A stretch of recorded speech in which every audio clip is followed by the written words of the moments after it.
Well, thank you so much. This book that's published 3 days ago in the United States, Science Set Free, is called The Science Delusion in England. And what science is being set free from, I hope, is the science delusion. And the science delusion is the belief that science already understands the nature of reality in principle, leaving only the details to be filled in. That, I think, is a profoundly mistaken view. Most people react with incredulity at first to this proposition. What could be more successful than science? It's given us cell phones, smartphones, computers, jet planes, keyhole surgery. There's huge benefits from the sciences and their technological applications. It looks as if nothing could be wrong with this. Yet, I think there's a great deal of mistaken thinking at the very heart of science, and that there's a conflict within science which is actually constricting science from what it should be doing. I see science as a method of inquiry, a means of exploring reality. But there's another side of science, which is science as a worldview or a dogmatic belief system.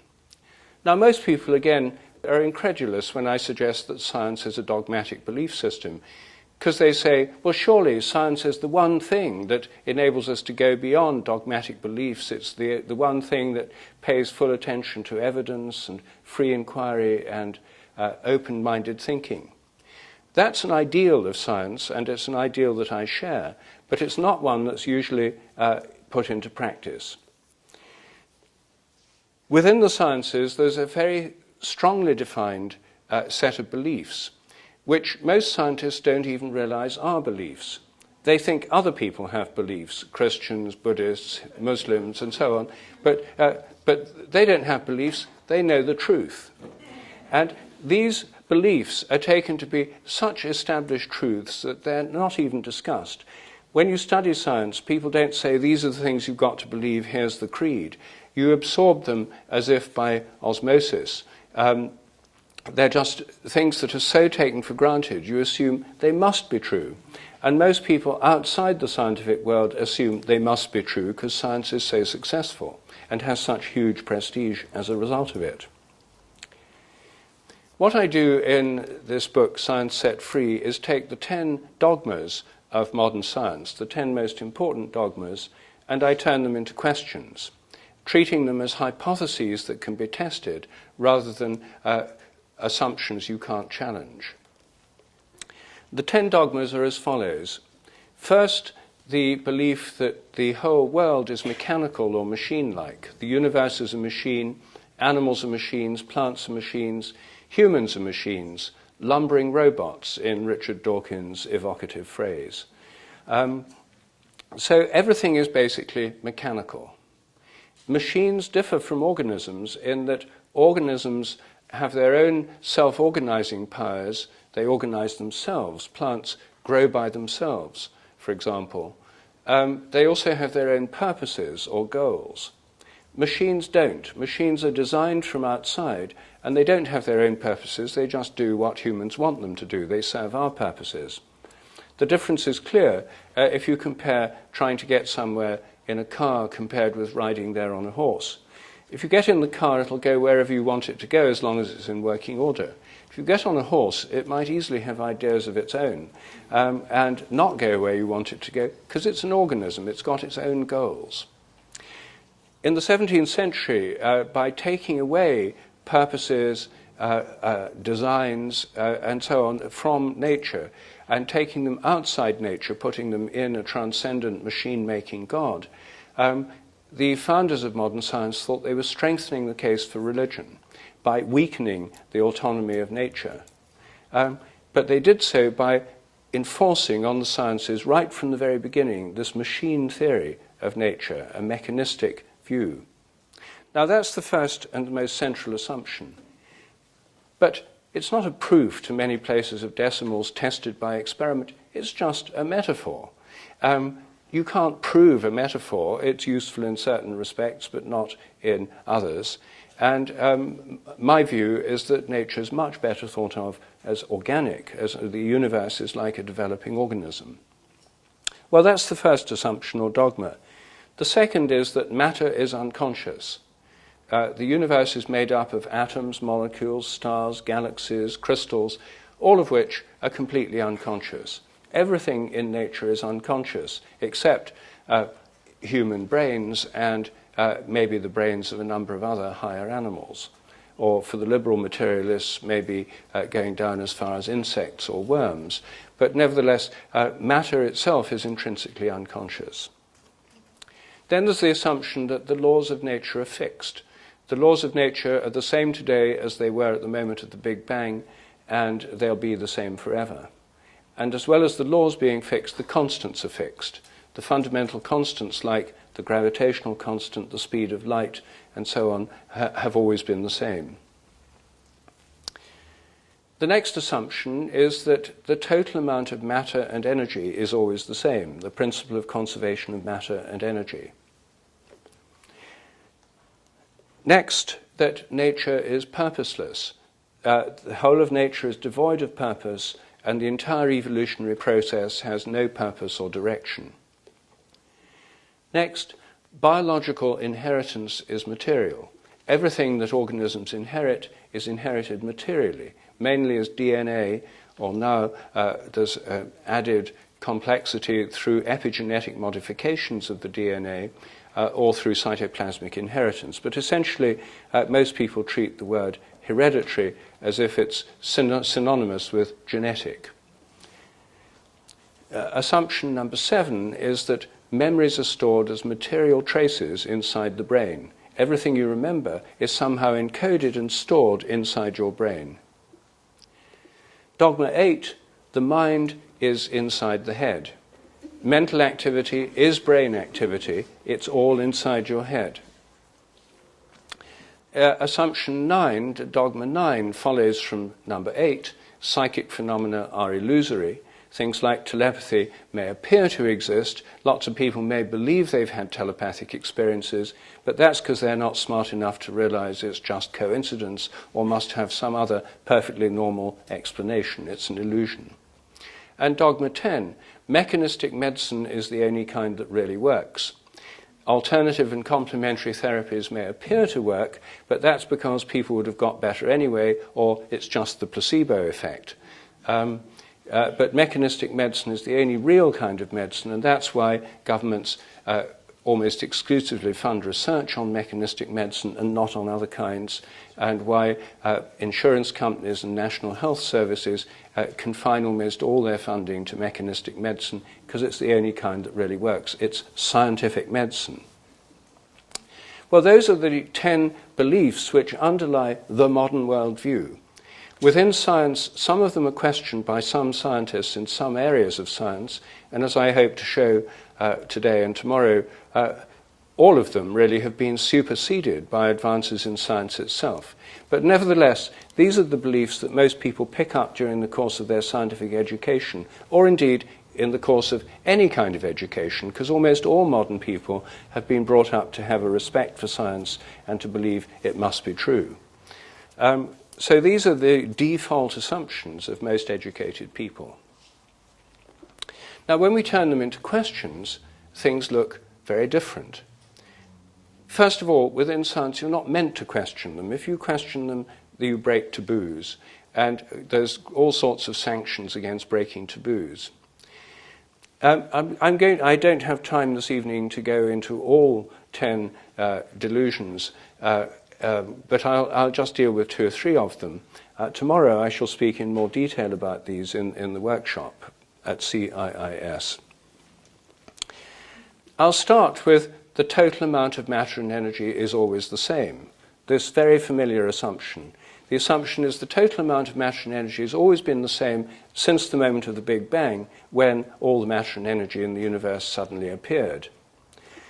As my friend Terence McKenna used to say, modern science is based on the principle, give us one free miracle and we'll explain the rest. And the one free miracle is the appearance of all the matter and energy in the universe and all the laws that govern it from nothing in a single instant. As Terence used to say, that's the limit case of credulity. If you can swallow that, you can swallow anything.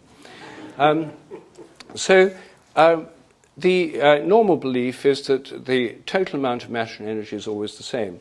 This is the assumption that I myself questioned last. I only really questioned it 2 or 3 years ago. I'd questioned all the others during the course of my scientific career, but not that one. I thought this is the one that's most certain, that's most unquestionable. And it's the one that I believed longest, because I learned it in high school. It was something I learned in elementary physics lessons. I thought, though, I should include it in this book because it's certainly one of the powerful assumptions of science, one of the most venerable assumptions. And I also thought it would be good to find at least one of the dogmas of science was true. I didn't want to seem one-sided by finding all 10 were false. I hoped that this one would turn out to be true. I had nothing against it to start with. But the more I looked into it, the more dodgy it seemed, until I now see it as a house of cards built on foundations of sand, to combine metaphors. First of all, what's the history? Is this something people have established by detailed experiments measuring things with incredible accuracy to many places of decimals? No. This dogma is based on philosophical and theological assumptions that have been around for centuries, even millennia. In ancient Greece, the philosophers of ancient Greece were trying to find different ways of conceiving of reality. And for them, the ultimate reality was eternal and essentially changeless. The Pythagoreans thought that ultimate reality was numbers and mathematics, proportions and ratios. The Platonists thought that the ultimate reality was the realm of eternal ideas or forms beyond space and time. And the materialists, the founders of modern materialism, or also known as the atomists, said no, the ultimate reality was matter. Matter was made up of lots of little bits, atoms, which couldn't be split up by definition. They couldn't increase in number or decrease in number. The total number was always the same. Therefore, implicitly, the total amount of matter is always the same. It's a philosophical assumption. And when atomism was reincorporated into science in the 17th century, this assumption was carried over. God made all the atoms in the first place at the creation of the world, and being God-made and God-given, the total number remains the same forever. God also imposed motion on the world machine when he started it off, and because the motion or energy in the universe is God-given, that too is fixed in amount and can't possibly decay or wear away, because it's basically a divine principle put into nature at the beginning. That's the basis of these assumptions. They were codified in the 19th century, in the 1850s, in fact, in the laws of thermodynamics and in the principle of conservation of matter and energy, and appear to be certain truths. But while most of us may pay a great deal of reverence to these principles, physicists themselves have felt less bound by them.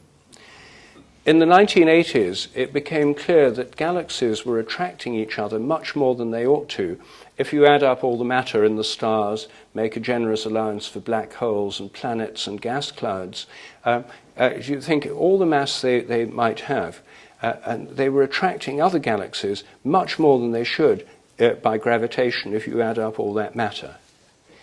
It also turned out that stars within galaxies were being attracted much more than they should have been, according to the amount of matter in the galaxies. So something was wrong with this model. So how could physicists fix it? Well, simple. They could increase the amount of gravity by just adding in more matter to their equations. They add in exactly the right amount to make the equations balance. And what is this matter they've added in? Well, it's dark matter. We don't know what it is, but we know it must be there because it makes the equations balance. To this day, nobody knows what dark matter is. Its nature is literally obscure. And there's 5 times more of it than there is of regular matter. Now, is dark matter conserved? Is the total amount always the same? Can it be converted to regular matter? So could regular matter just appear from nowhere or disappear into dark matter? Nobody knows, because nobody knows what dark matter is, how it works, or what it does. But this caused a new problem, because suddenly there's all this extra matter in the universe, which meant the whole universe was more massive than anyone had previously supposed. And now what about the expansion of the universe? The universe is expanding, but it's also being pulled back by gravitation, the gravitation of everything within the universe. So now there's a lot more matter in the universe. It ought to be causing the universe to slow down in its expansion and finally stop expanding and then begin to contract. In the 1990s, that's what most cosmologists thought, that the universe was going to slow down, then contract, until it all ended in tears, in the reverse of the Big Bang, known in the trade as the Big Crunch. Everything would finally implode into a black hole. But around 1998, it turned out that, from observation of distant galaxies, that far from slowing down, the expansion of the universe was speeding up. Things were expanding faster and faster. Now, how could you explain that? There was nothing in physics that could explain that, and yet it seems to be happening. So, simple. They found a way of explaining that. There must be a new kind of energy in the universe that's pushing everything apart. Dark energy. And just add in the right amount that you need to make the equations balance and fit the observations, and you fix the problem. But it causes yet another problem for physics, because it turns out the amount of dark energy is increasing. As the universe expands, you get more dark energy. The universe is now a perpetual motion machine. The total amount of dark matter and dark energy vary from time to time as physicists titrate the amounts to make their equations balance. But roughly speaking, today the current estimate is that just over 96% of the universe consists of dark matter and dark energy. Less than 4% consists of the kind of matter and energy you learned about at school, and to which these laws of conservation of matter and energy are supposed to apply. What if dark energy can be converted into regular energy? What if regular energy can be converted into dark energy? Is that possible? Nobody knows. This room is full of dark matter and dark energy. We've no idea how they might be interacting with processes going on in our physical world. Meanwhile, in quantum theory, an essential part of it is the idea that there's the quantum vacuum field, or the zero-point field, on which the regular forms of matter and energy are just like waves on the ocean, that the world is filled with another kind of energy, the zero-point energy, or quantum vacuum field energy. The quantum vacuum is not a vacuum, it's a plenum. It's full of energy. Now, what does that do? It certainly makes the equations of quantum physics work, because they can bring in virtual photons and virtual particles from the quantum vacuum field and then magic them away again to make the whole thing work mathematically. But what if we could tap it? Could we tap any of these mysterious forms of energy in the universe? Well, the usual assumption is, of course not, because the conservation of matter and energy forbids all these kinds of perpetual motion machine ideas. But the world is full of inventors working in garages and sheds who claim to have above-unity devices, free energy devices. Go online and search for above-unity devices, and you'll find a vast array of claims out there. Some of these get financed up to a certain point. They make these devices, they demonstrate them. I've seen one of them in England. A friend of mine is in a company that has developed one of these devices. It does indeed seem to give out twice as much energy as you put in. It's been tested in a couple of universities who've written reports, couldn't find anything wrong with it, but didn't want their reports to be published because it would discredit their university and their physics department, because this is such a taboo area. So do any of these devices work? If they did, they could provide boundless amounts of energy that would completely transform the world economy and ecology and change the way we think about the future. Do they work or don't they?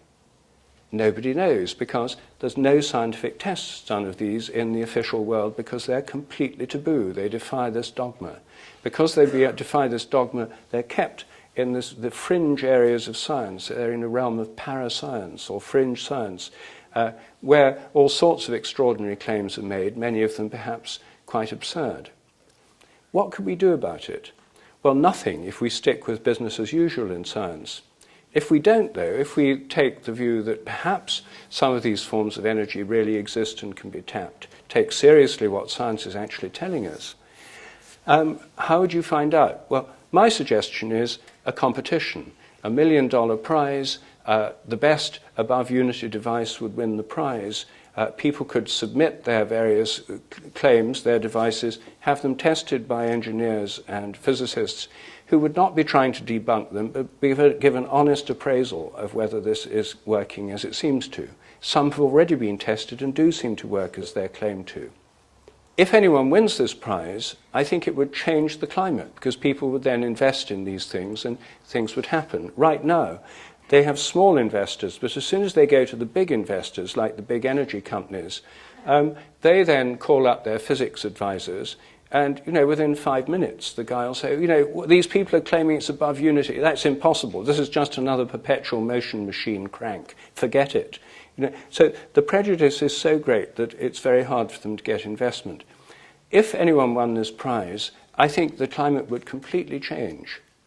And if nobody won it, because if none of them really work, the conventional people would have the sweet delight of saying, I told you so. But for the first time, we'd have experimental evidence they're right, instead of just an assumption and a whole blanket denial of alternative possibilities. It turns out that the principle of conservation of matter and energy, when applied to living organisms, is equally dodgy. And this was one of the most shocking discoveries for me. I'm a biologist, and I'd always taken for granted that living organisms follow the law of conservation of matter and energy. When I looked into the history, I found that it wasn't at all clear what was going on. In the early 19th century, particularly in Germany, many biologists thought that living organisms had another kind of energy over and above the regular kinds, they called it vital energy or life force. In the 1850s, Hermann von Helmholtz, better known as a physicist, made it his mission to prove that living organisms were nothing but machines. He was a doctor in the Prussian army and a medical student when he formed this desire to refute vitalism, the doctrine that there was something special about living organisms. He tried to prove it by doing experiments with frogs' legs, making them twitch by electrical stimulation and measuring the heat given out to try and show they followed normal laws of heat and work. He couldn't get any accurate results, so he gave up an empirical test and stuck to a theoretical argument. Living organisms are machines, therefore they obey the normal laws of physics and chemistry and conservation of matter and energy, therefore living organisms are machines. It was a circular argument. He assumed what he set out to prove, and after that it was taken as a certain fact in biology. It wasn't until 1899 that anyone tried to test this experimentally with human beings, and there was one test with a dog before that. In the United States, Atwater and Benedict, who were two of the founders of nutrition science in America, had people in calorimeters, insulated boxes. They'd live in them for several weeks. All the gases going in and out were measured, the urine, the feces, the food, the energy, and so on. And they did this to establish, or as they put it, demonstrate that organisms, living humans, were nothing but machines obeying the regular laws of physics. Their first results turned out to be wrong, so they simply changed the correction values for the nutritive values of the foods so they could get the right answer. But and they came up with a result in agreement with the theory to an accuracy of 99.9%. Everyone heaved a sigh of relief. This was now proved. It was the foundation of nutrition science. It was a firm foundation for biology. People wrote articles saying it was the last nail in the coffin of vitalism and so forth. It wasn't until the 1970s that this work was re-examined by an American nutritionist called Paul Webb, working in the Midwest. He redid their experiments and found huge discrepancies. He found that people who were obese and doing very little exercise put out about 25% less energy than they ought to have done, whereas people who were not eating and doing a lot of exercise somehow had access to 25% more energy than they should have done. He then looked back at the classical results of Atwater and Benedict. they'd found similar discrepancies, but they'd carefully got the right number of people below the average and the right number above the average, so they cancelled out to give this perfect expected result. When Webb published his results showing these massive discrepancies, instead of it causing consternation in the world of nutrition science, it was just ignored. Everyone knew Webb must be wrong. He must have just got the figures wrong or done his sums wrong, because everyone knew the truth already, that living organisms, including humans, obey the normal laws. When people in other cultures, like Hindus, talk of prana, or Chinese or Japanese talk of chi or ki energy, this is treated as purely metaphorical. It can't be real, because we know that living organisms obey the normal laws of ordinary energy. But nutrition science is full of anomalies. All over the world, in India, in medieval Europe, in China, there are people who claim in the United States to be able to live without food. These breatharians, as they're now called, have a long ancestry in many parts of the world. Some have been tested and found to be fraudulent. Some have been tested by scientists over the centuries, including quite recently in India, and found to be mysteriously able to live in apparent defiance of the normal laws of energy. Now, the normal assumption is these people are complete frauds. Anyone who investigates them must be a flaky scientist. Any results that don't debunk these people must be fraudulent or flawed, and the issue's closed. But what if it isn't closed? If I were a nutrition scientist, this would seem to me one of the most interesting questions that we could possibly ask. Is there some other form of energy? The one certain finding in nutrition science in the last 20 years is the important effects of caloric restriction. Organisms that are fed half the normal calories, generally speaking, live much longer than those who get the normal diet. And this applies to people, mice, yeast, all sorts of organisms seem to follow this principle. Something may be going on with drawing in forms of energy, maybe from the quantum vacuum field, that mean that the standard assumptions of nutrition science are simply false. And it's not as if nutrition science is the most brilliantly successful of all modern sciences. 1 billion people in the world are obese, and no one seems to know what dietary systems work best, and if they do work well, why they don't work for very long. This is not one of science's greatest triumphs, this area of inquiry. It also has a bearing on medicine, because many medical systems from other cultures are based on forms of energy ours isn't. Well, that's one set of assumptions. The total amount of matter and energy is always the same, the dogmatic assumption. When you look at it, as you see in both in physics and biology, the picture that emerges is not one of total certainty and 100% success. It's one of dogmatic beliefs and extraordinary anomalies, including 96% of the universe not being regular matter and energy, and discrepant experimental results. Now, if we look at some of these other assumptions, we find similar anomalies. Take the idea that the laws and constants of nature are fixed. Now, this is something I've been challenging for a long time. The idea of morphic resonance, which gives a kind of memory in nature, suggests that the so-called laws of nature are more like habits. That's the basis of my thesis of morphic resonance, and some of you have read about it in my books, A New Science of Life and The Presence of the Past. And I'm not going to speak about that now, because I'm not here particularly to push my own theories, but to open up the much bigger question in science. So instead of looking at the laws of nature, I'll look at the constants. This is something where I've done very little work of my own, except for reviewing the existing literature. Now, are the constants fixed? Is the gravitational constant or the speed of light, for example, completely fixed?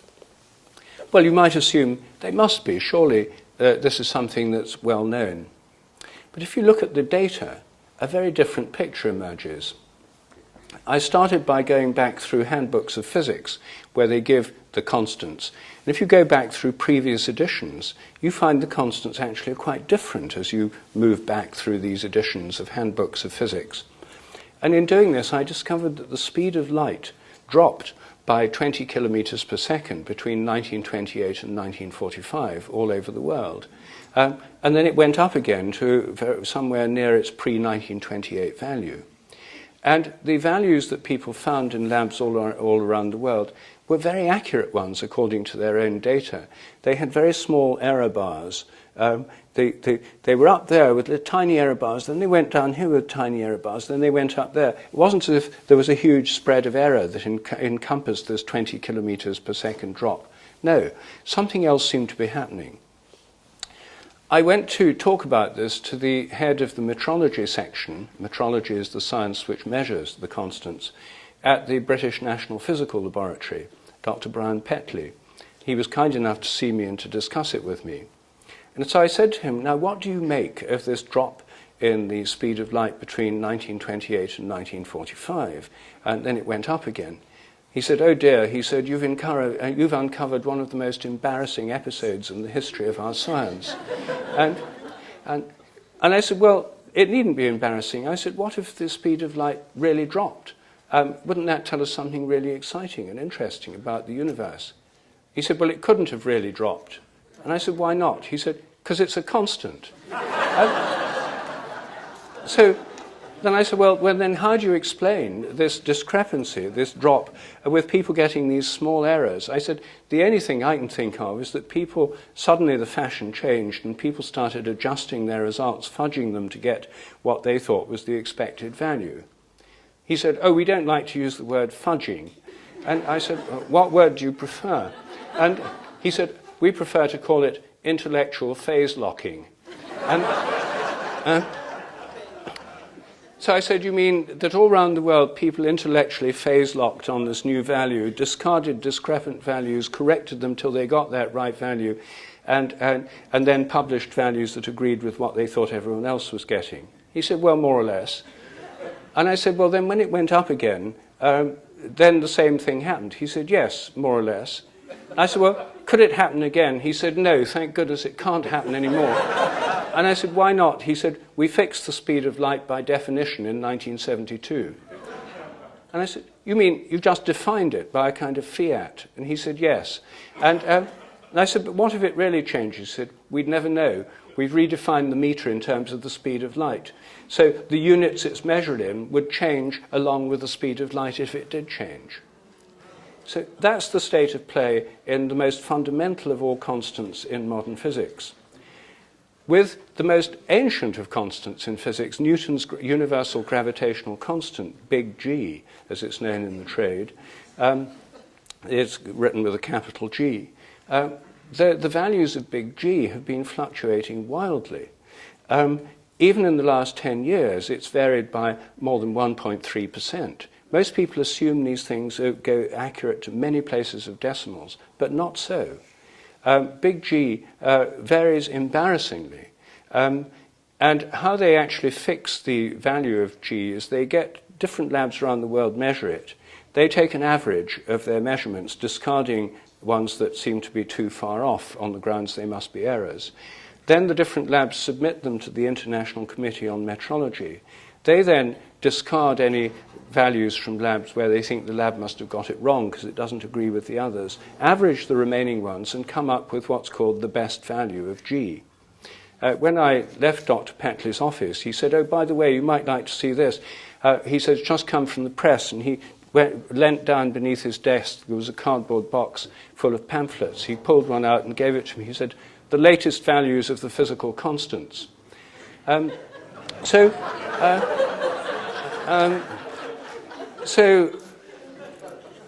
in some scientists, well, some philosophers, and Alfred North Whitehead, for example, who was a mathematician as well as a philosopher, had a theory of relativity that differed from Einstein's.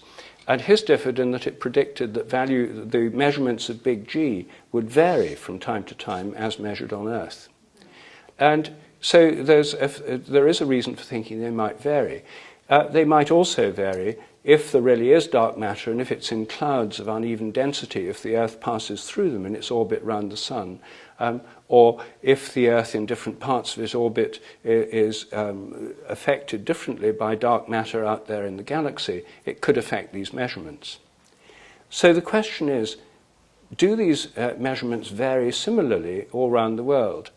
In 1994, in my book, 7 Experiments That Could Change the World, I tried to encourage metrologists to look at the raw data and see, are they all the values of G all up, say in June, and down in July, or down in December? Do they vary together? Is there a cyclical variation in these around the world?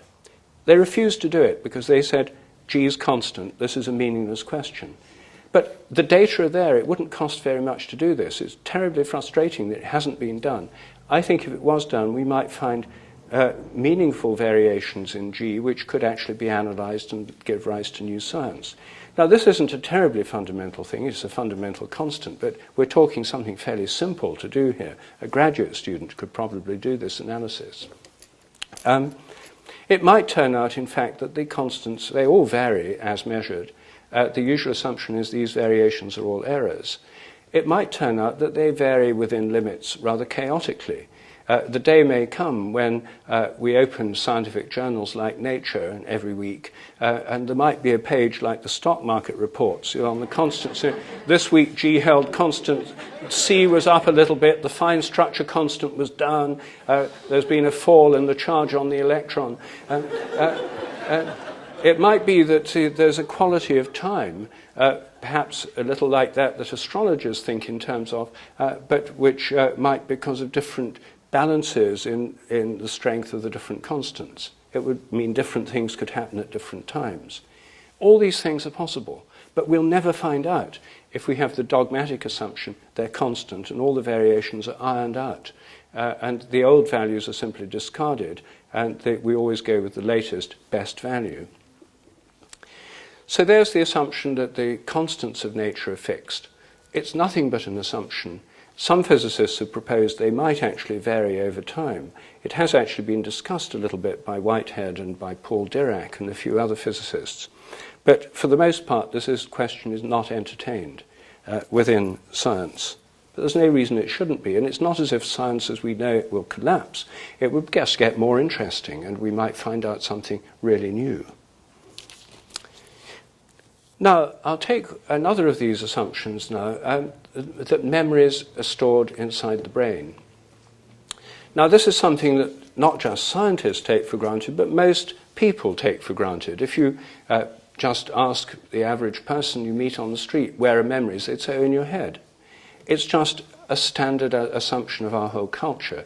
It's where a scientific assumption has spread through the whole culture and is taken for granted. Now, where's the evidence that memories are in our head? Well, many people would say you don't need any evidence. It's obvious. They've got to be there. Where else could they be? Some people say, well, you might have tissue memory, muscle memory, etc., but it's still physically located in the body. It's got to be there. How else could it possibly work? This is an assumption. There are actually alternatives. And the idea that memories are stored in the brain has been questioned by philosophers for centuries. Plotinus, in his theory of the soul, thought that memories were an aspect of the soul, not of the body, and were not stored in the brain.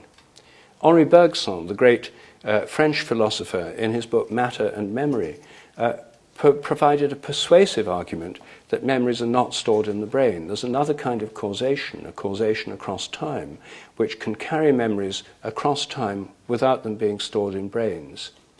Bertrand Russell, the British philosopher, agreed with Bergson, and he proposed that there was a new kind of causation that he called mnemonic causation, a kind of causation that works, is the basis of memory, that leaps across time, connecting similar things across time.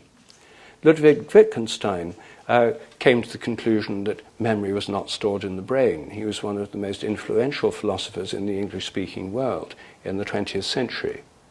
My own view is that memory depends on morphic resonance. Morphic resonance is a kind of resonance across time from similar patterns of activity in the past to similar patterns in the present.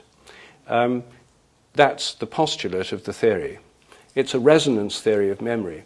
And what the resonance theory of memory would say is that memory depends on a kind of resonance with the past. When you meet somebody you haven't seen for a while and you recognize them, you resonate with yourself in the past, the last time you saw them. And there's a resonance across time that gives you that feeling of recognition. You know you've seen them before. It's not, in the meantime, stored inside your brain. There isn't a kind of copy of their face somewhere embedded in your nervous system. That memory may depend on the resonance process, not on physical storage inside the brain. Well, what about the evidence?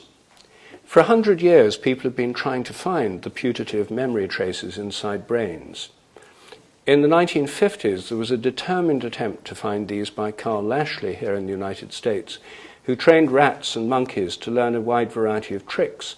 Once they'd learned the trick, he cut out bits of their brain to find out where the memories were stored. And to his surprise, he found that he could cut out large amounts of the brain. It didn't matter which amount, right, left, front, back, upper, lower. He could cut out large chunks of the brain without destroying the memory.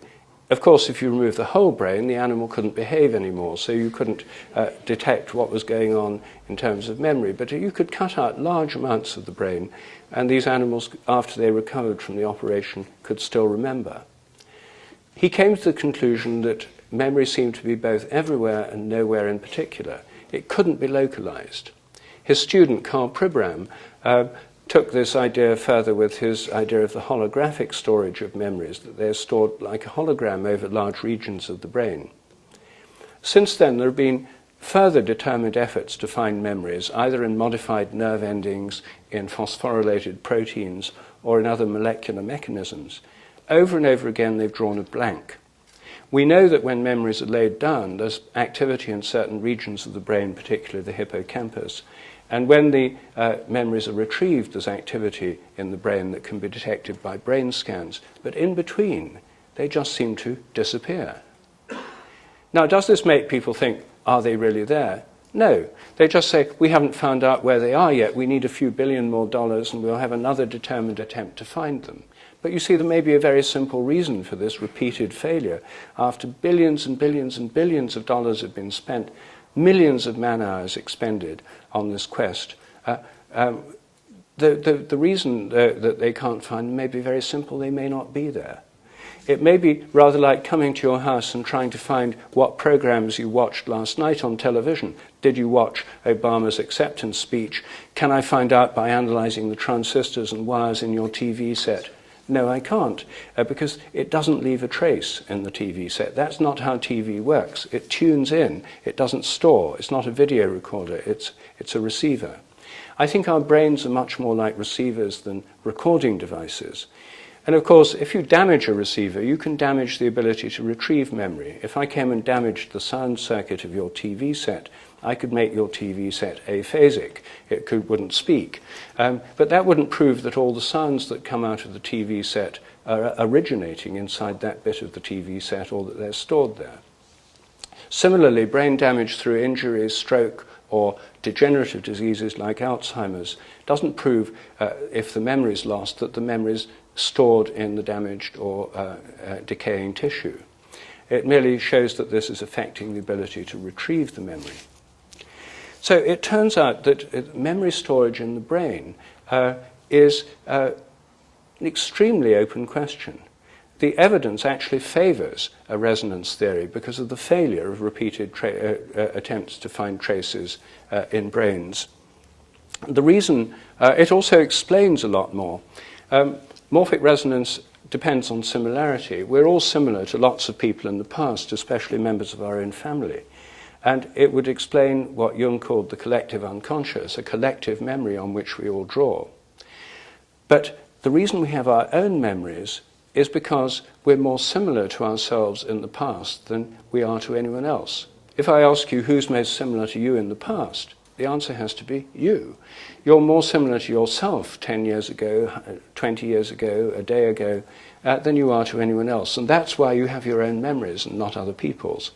From this point of view, individual memory and collective memory are different in degree, not in kind. Whereas the conventional theory would say collective memory doesn't really exist, or it's just a cultural inheritance that is not at all what Jung was saying. It's and individual memory is stored somewhere in the brain in as yet unidentified brain traces. So I think the resonance theory explains the facts better. So this is an open question. I'm not saying I'm definitely right about this, and so is Bergson, Bertrand Russell, and Ludwig Wittgenstein, and Plotinus. I'm saying that there's a long tradition of thought of looking at memory in a different way, and the evidence favours this alternative way as opposed to the trace theory. And yet 100% of research on memory, paid for by NIH and other funding bodies to the tune of billions of dollars a year, is based on the unquestioned assumption it's got to be in the brain. There's no other alternative that you can discuss within that framework of thought. Any discussion it's not in the brain is taboo. Then we come to the assumption that the mind is in the brain. The mind is the brain. Mental activity is brain activity. This says that everything you experience is somehow inside your head. But is it? We've all been brought up with that assumption. It's something that ordinary people, even in ordinary conversation, say. If they say it's in my mind, they often say it's in my head. It's an assumption that runs through our entire civilization, and which we're now busy spreading to the rest of the world through modern scientific education. So, is it true? Well, I think if you think about vision, just as a starting point, it's fairly easy to see that when you think about it, it just collapses as an assumption. Think of what happens during vision, e.g. you seeing me now. We all know the scientific explanation. Light's reflected from me, travels through the electromagnetic field, enters your eyes, inverted images on your retinas, changes in the cone cells, impulses up the optic nerve, and activity in different regions of the brain, the optical cortex and elsewhere. So far, so good. We know more details about that than anyone's ever known before. But is that an explanation of vision? No, it's just a description of the changes that happen in your nervous system and in your eyes. How does that explain the conscious experience of seeing? Well, the answer to that is it doesn't.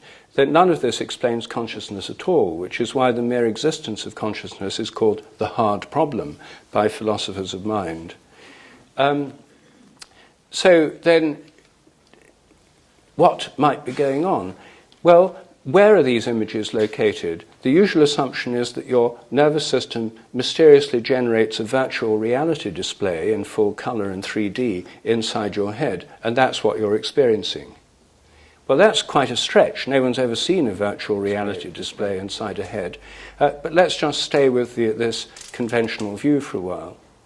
That means that when you see me standing here now, your image of me isn't located where it seems to be. It's inside your head. There's a little Rupert somewhere inside your head.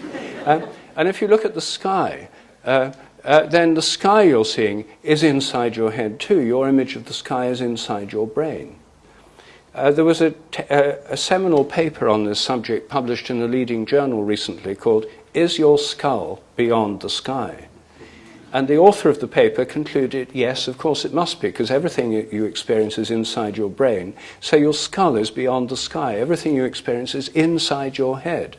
The head you seem to experience that seems to be there is just a visual illusion produced as part of the virtual reality display, because the real skull is outside your whole realm of experience. That, believe it or not, is the official view, taken to its logical extreme. The view I'm putting forward, by contrast, is so simple that it's hard to grasp. I'm suggesting your image of me is located right here. It's in your mind, but not inside your brain. Vision involves an inward movement of light and an outward projection of images. That everything you see in the world around you is projected out. Your mind extends far beyond your brain. If you look at a distant star, it extends out of literally over astronomical distances. So the projection of the mind in every act of perception is something that's not confined to humans. I think that's the way all image-forming eyes work. The world is full of invisible visual projections of other people, of animals, of birds, of insects. Just as this room is full of invisible electromagnetic radiations carrying cell phone messages, TV and radio programs, So when you go outdoors on a nice bright day like today was in San Francisco, the world is filled with these visual projections from all these creatures that are seeing the world, not just humans. Now, this is not a new theory of vision, and I claim no originality for it. It's what Plato taught, it's what the ancient Greeks believed, it's what Euclid had as his basis of his optical theory of vision. It's the way in which he explained mirror images. The reason you see things behind a mirror, the virtual images, is because when you project out your image, being mental projections, they're not bent by the glass, they go straight through it, and you create these images behind the mirror. That's still the theory in physics textbooks today. It's basically based on the idea of an outward projection of images. Most children under the age of 10 believe that the eye projects out images. Jean Piaget, the developmental psychologist, found that under the age of 10, most European children believe that vision involves an outward projection as well as an inward movement of light. However, Piaget said, rather pleased with himself, that by the age of 10 or 11, the average child learns the correct view, which is that thoughts and images are invisible things located inside the head. Now, most of us have taken that on trust, but no one's ever seen a thought or an image inside a head. All they've seen is electrical changes in brain activity. So, is this just a philosophical question, or can it be tested? Now, as some of you already know, this is something I've devoted some time to, because if your mind reaches out to touch what you're looking at, you should be able to affect what you're looking at just by looking at it. If it's another person, if you look at them from behind, through a window, they can't hear you, they can't smell you, they can't see you, they don't know you're there by any other means, can they feel your gaze? Well, as soon as you ask that, you realize this is a common experience. Most people have had the feeling of being stared at and have felt when people are looking at them from behind. I've done lots of experiments. Some of these experiments are so simple a child can do them, and in fact thousands of children already have done them. They've been done in primary schools and secondary schools in Britain, Germany, and throughout the state of Connecticut. These experiments have given consistent, repeatable results. People can tell above chance when they're being stared at.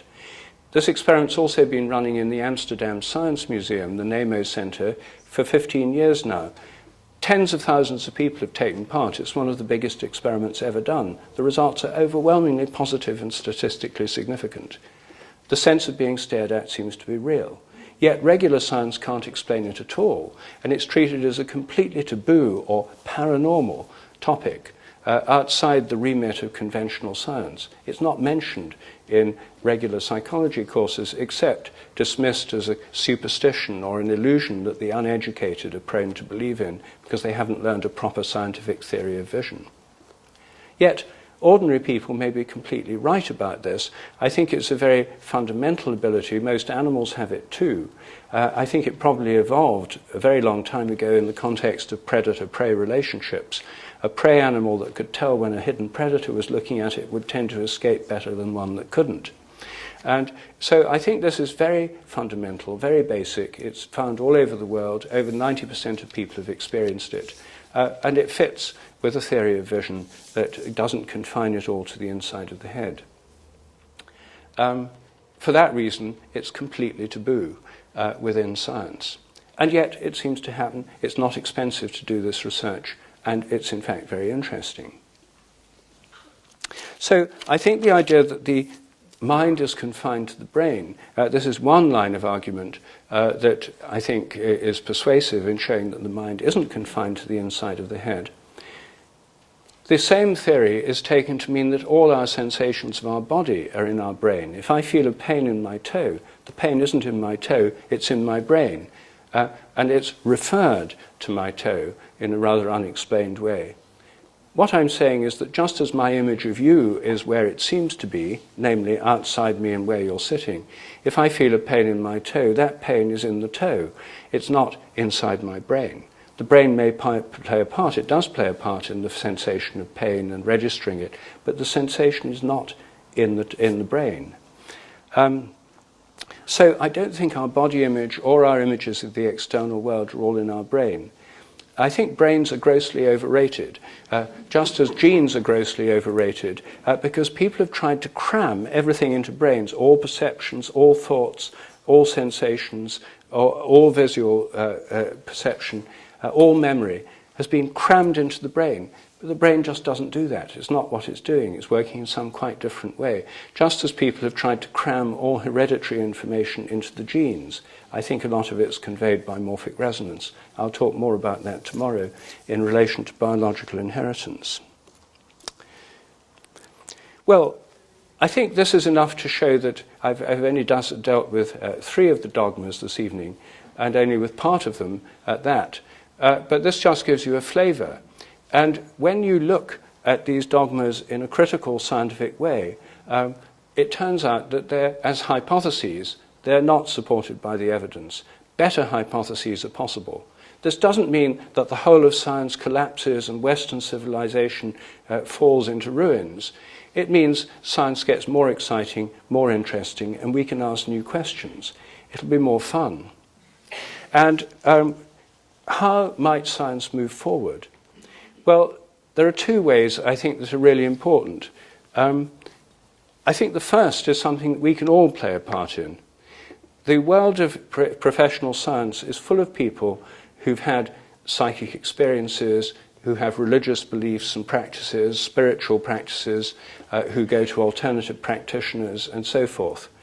They're not all scientific fundamentalists and true believing materialists.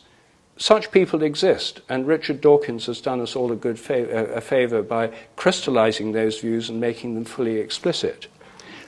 This is certainly a point of view. Many scientists are actually not paid-up materialists who feel a deep need to believe in this worldview.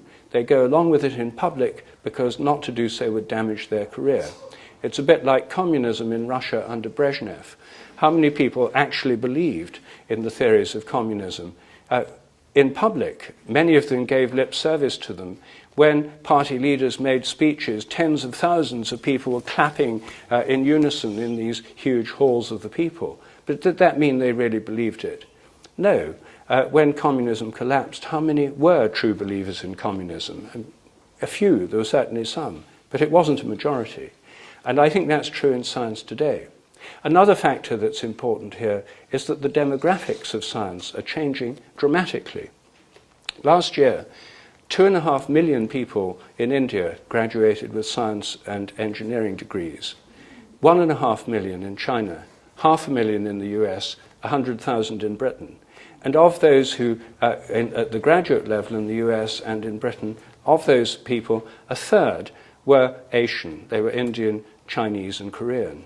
The majority of young scientists today are not from white, European, and American backgrounds. They're Asian, and they have no reason to believe in this inherited baggage of the materialist worldview which has come to us through the European history of science for a variety of reasons. They have no reason to buy into that at all. They do so at work or pretend to do so because they know it would damage their career not to. I think one of the things that would change science most is if scientists felt the ability to come out to their colleagues and talk about what they really experience and what they're really interested in. This occurred to me most forcefully when I gave a seminar in Cambridge on some of my work on dogs that know when their owners are coming home.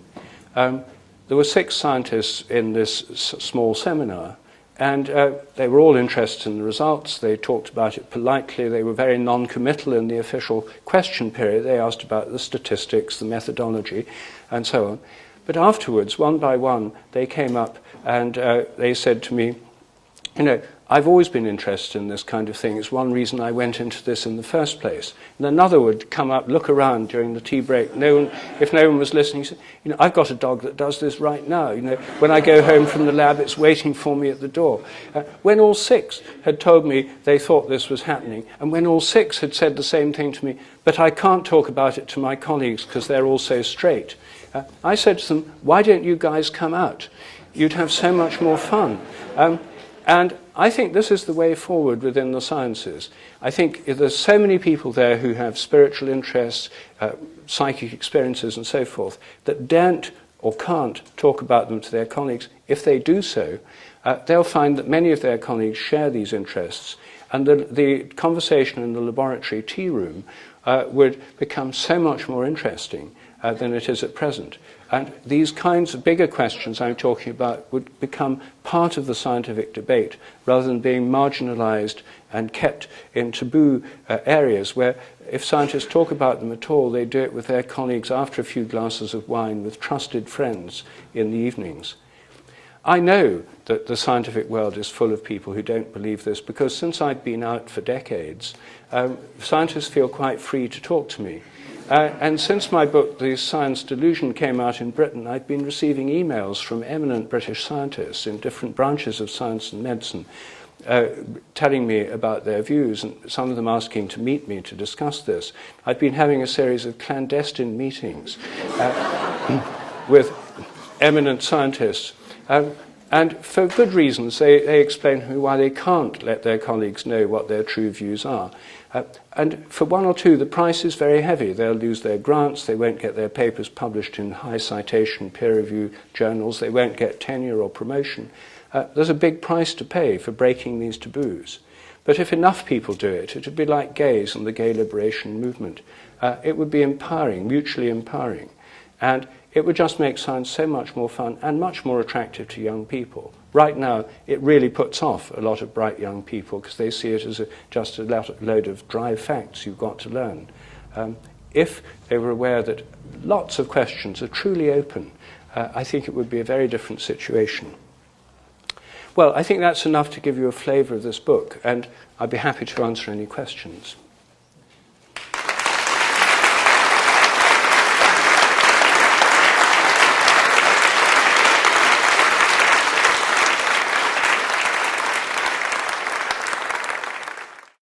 I'm a science major, and I was completely disillusioned with the way it was taught and the way it is founded on certain principles which are supposed to be strictly constant. And you taught us that science, when it moved away during the time of the Enlightenment, away from the church, has become even more dogmatic perhaps, or equally dogmatic as the church. My question to you is, can we use certain positive aspects of science, such as the empirical methods of research? Can we try to impose rationality on the paranormal? And is it possible that certain aspects of reality which are beyond what we know as classical physics today can be established with mystical experience or the paranormal? Well, first of all, I think we can investigate a lot of things rationally and scientifically that science doesn't at present investigate because of these taboos. I'm all in favour of reason and science as long as they're reasonable and scientific. And I think that if we take a scientific and reasonable look at phenomena like telepathy, it turns out that they're not paranormal in the sense of beyond the normal. They're normal. Animals have them. They seem to be a normal means of communication among members of animal groups. Many dogs and cats and parrots and horses show telepathic responses to their human owners. In the human realm, telepathy is common. More than 80% of people have had telepathic experiences in relation to phone calls. So, first of all, I would say that whole realms of stuff that are at present classified as paranormal are normal and perfectly investigatable using standard scientific methods and statistics. That's a lot of what I do myself. I'm pro-science, not anti-science, and my book is pro-science, not anti-science. So I think there's a large range of phenomena that science has arbitrarily excluded on the grounds of dogmatic narrowness that an expanded science could include in a larger paradigm, a larger model of reality. I think, however, there are certain things which perhaps can't ever be brought within a scientific purview of predictability, and one of them is the creative impulse itself. Creativity seems to be inherent in the whole cosmos at every level, chemical, molecular, biological, mental, social. The whole universe in evolution is an interplay, in my view, between habit and creativity. Habits lead to repetitions and the regularities of nature, which are very important, and without them we wouldn't be here. But the creativity, when new things happen, it's literally unpredictable. If you could predict the next creative breakthrough in any subject, you would have made that breakthrough. You can't predict creativity, and I think that's because there's an element of freedom in the whole evolutionary process, a creative freedom which works through evolution, which can't be pinned down by science. And I think there's an element of freedom in human nature, however restricted it may seem sometimes, which by definition can't be predicted. If something's truly free, it's unpredictable.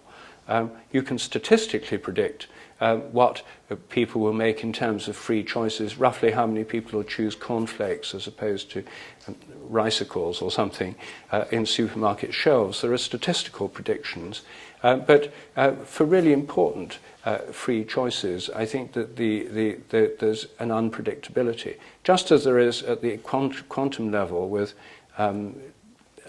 quantum uncertainty. That may be chance, but it's still unpredictable.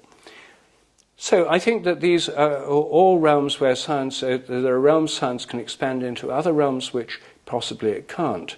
And there are realms of theory, the expansion of theory to 11 dimensions in M theory or 10 in string theory, are attempts to try and explain phenomena of nature in terms of highly complex mathematical theories. Whether these theories are going to be fruitful or not, I don't know. They haven't made any useful predictions so far. About 80% of theoretical physicists are engaged in what seem to me sterile speculation. But maybe they'll turn up something useful. That's an area I don't know enough about to form a valid judgment.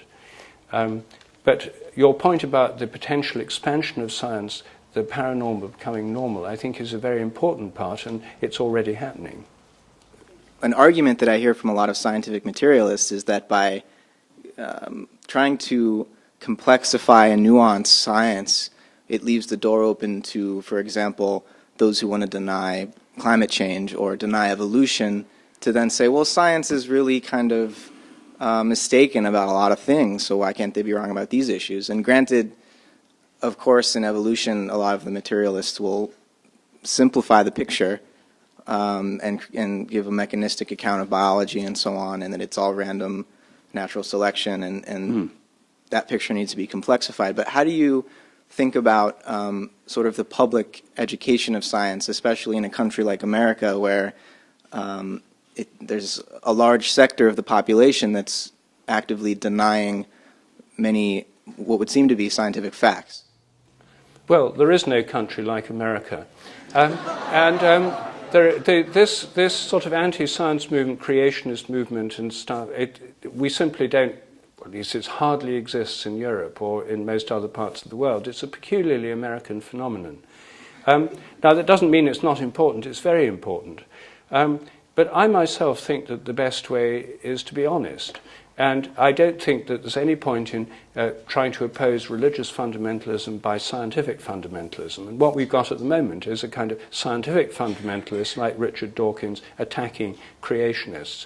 The really interesting area of this discussion is not at those absurd extremes, but in the middle, in the area between, where there's whole new questions to develop and whole ways forward to go. So I myself don't... my argument is the reason the book's title is different in America is because the American publishers thought that the science delusion would be mistaken in America as being a creationist tract and climate change denial and so on, which it's not. So Science Set Free actually better expresses what the book's about. I think most people are quite capable of understanding there can be uncertainties. There's uncertainties in everything about the weather, the economic prospects, one's health. Everything's uncertain. Science has created an illusion of certainty, which I think has done a great deal of harm, and it's one of the reasons that we have the science delusion. So my own approach is to show that science can in fact investigate things that people haven't looked at before. For example, my research on dogs that know when their owners are coming home. I've had no problem with the religious right or creationists with any of my research. Most people on the right or the left are really interested in, does my dog really know when I'm coming home? And this isn't a political issue. And it's a scientific one. And you know, some people say, well, it's just routine, or they smell you. And then you can do experiments to find out, is it just routine? Can they just be smelly? And when I've talked about these things in popular newspapers and on popular television channels, I find most people are truly curious. It doesn't arouse dogmatic responses, and people feel this is the kind of thing science should be doing. I think it is the kind of thing science should be doing. So I don't personally see this as a problem. I think what the problem is that materialist science has been portrayed as the only kind of science, and materialist science is inherently atheistic. Materialism says the only reality is matter. There's no such thing as consciousness beyond brains. There's no such thing as God. God's nothing but an idea in human minds, and therefore nothing but an electrochemical pattern of activity in human brains. It's not out there. And I think this coming on strong with the atheists like Dawkins, who've been putting forward this view of materialism, inevitably antagonize anyone who's at all religious or has spiritual views, and create a polarization which is completely unnecessary. I mean, I'm both, I'd like to think, spiritual, religious, and scientific, and I personally don't experience a conflict. And I don't think there's any reason other people should either, unless the only kind of science that's on the table is dogmatic, atheistic materialism. I think that's bound to create problems. So I think moving forward in a truly scientific way is the best way to go. And I don't personally find this creates problems. Good evening. I'm curious about your view, or how your resonance theory might be reconciled with the theory of reincarnation.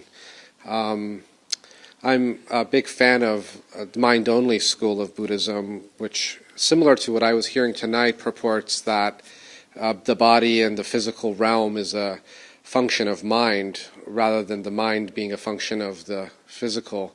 But in that model, that there isn't this notion of a collective unconscious. There's more notion that each of our minds are different streams, going perhaps to the ocean, but I never was able to reconcile that with this notion of a collective unconscious, particularly.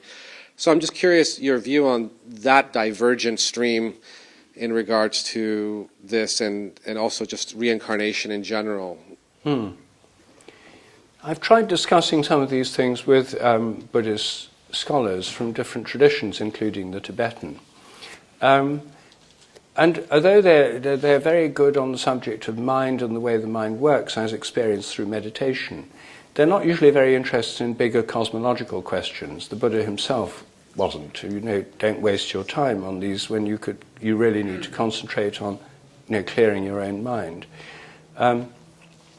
I don't, in terms of reincarnation, I personally think that reincarnation is an exception rather than the rule. The evidence suggests that some children can remember previous lives, and I accept that evidence. It seems convincing. But then the question is, if they remember previous lives, does it prove they were that person, or does it mean they're just tapping into the memories of someone who's now dead?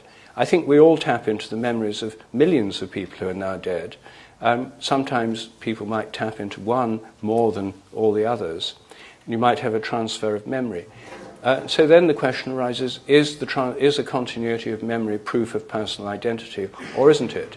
And then we get into whole realms of metaphysical discussion. I mean, the difference between Buddhist and Hindu philosophies on the whole in this matter is that Hindus would say there is a continuity, and the Buddhist doctrine of anatta, as I understand it, is one that says there's no sort of soul that moves from body to body. There's bundles of tendencies or memories. So it's not a simple question to answer. But I think that when we take into account the transfer of memory by morphic resonance, it does change the discussion about reincarnation, and indeed about any discussion of survival. Even in other religious traditions, like the Christian tradition, if memories are stored in the brain, that's what most people think. And if the brain decays at death, which everyone agrees it does, then all memories would be wiped out at death, and no form of survival of any kind would be possible. That's why materialism is such a simple, straightforward dogma, really. It rules out all religious theories of survival. But if memories can survive the death of the body, they can be transferred to other people later, which would affect the reincarnation debate. They may also be able to survive in a non-physical form that's entirely speculative. If memories are stored in the brain, any theory of survival is closed. If they're not stored in the brain, the question is open, but it doesn't decide it one way or the other.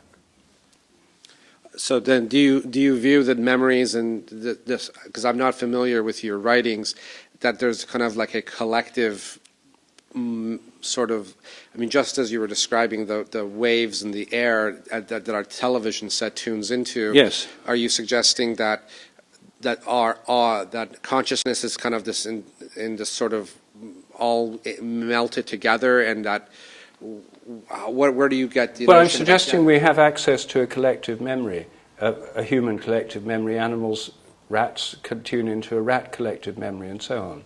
Hi, the last time I saw you speak was at Ions up on the hill, and you brought that fascinating video of the psychic parrot, the gray, and it was really quite impressive. And just as you were leaving, you said you were going to Philippines or somewhere to look into a young boy with his elephant that claimed the same thing, that the elephant could read his mind.